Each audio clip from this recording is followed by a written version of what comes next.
Leadership was one of the reasons why I joined Toastmasters. As some of you already know, I am a software developer. And now I'm just junior specialist, but I believe that someday I'll be experienced enough to have my own team. That fact inspires and freaks me out at the same time, because I start thinking what kind of leader I should be, what kind of mistakes I should avoid. And today I'm going to talk about good and bad leaders of software developers team and try to find out what really makes you a good leader. If I'll ask you what kind of leader you consider a good one, your answer will probably be very similar to this. He is easy to approach, always ready to help.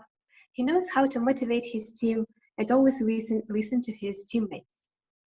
If I'll ask you about a bad leader description, you would say that he instills fear into his teammates, he tries to control everything, he doesn't listen to his colleagues, and he has his own point of view that is the only right way from his point of view. Is there anyone who wants to work with such boss? I don't think so.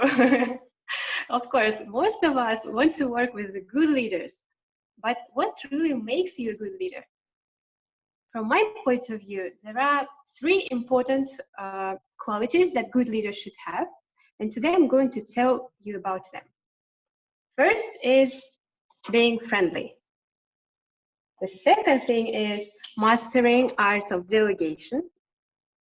And the last one is listening to your team. Let's start with the first one, being friendly. What does it really mean? In my team, my boss is a very ongoing person. He can joke with us, we can talk about anything. He's our friend. We know that he can make a mistake and we're not afraid to tell him if we're concerned about his decision. And sometimes we really find some mistakes in his code.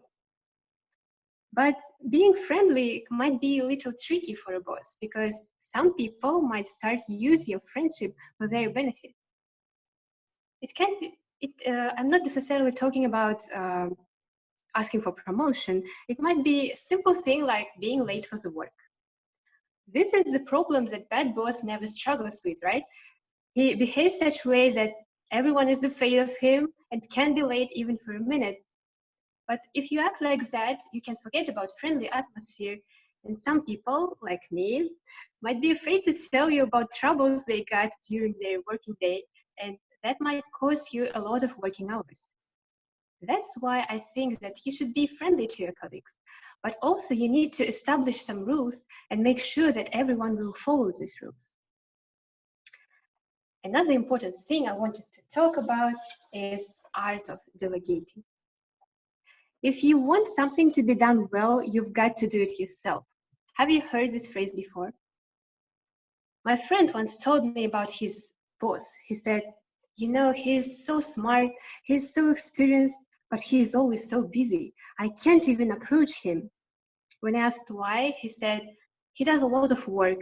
He gives everyone a task, checks if the code works all the time, does all the reviews, and also he needs to talk to a client and make sure that current project is running in the correct way. That's a lot of work. And while his boss is being so busy, other teammates are sitting and waiting for the next task.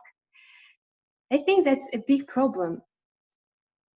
It always seems to be easier to do everything yourself, but without wasting your time on explanations.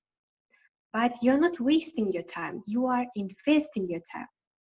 If you explain some concept to your less experienced colleague now, next time when he will face similar problem, he would be able to solve it himself without disturbing you. That means that your colleague will grow as a professional, and that will save your time in the long perspective. And the last thing I wanted to tell you about is listening to your colleagues. Even if you are the most experienced person in the world, you should consider listening to other people's opinion. They might have different point of view and see better ways to solve the problem. In my team, we often discuss our current issues with each other, and our boss usually asks if we have any about our opinion on this problem. And I think it also releases some part of responsibility from his shoulders, because then he can say, it's not me who decided to do it this way, we discussed it together.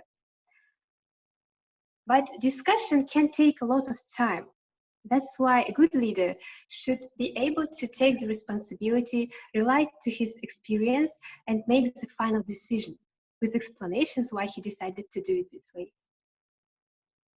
I want to be a good leader in the future. And as you can see, it's not as simple as it seems. But I believe that being friendly, mastering art of delegation, and listening to my colleagues will help me to be a successful leader of software developers team. Thank you.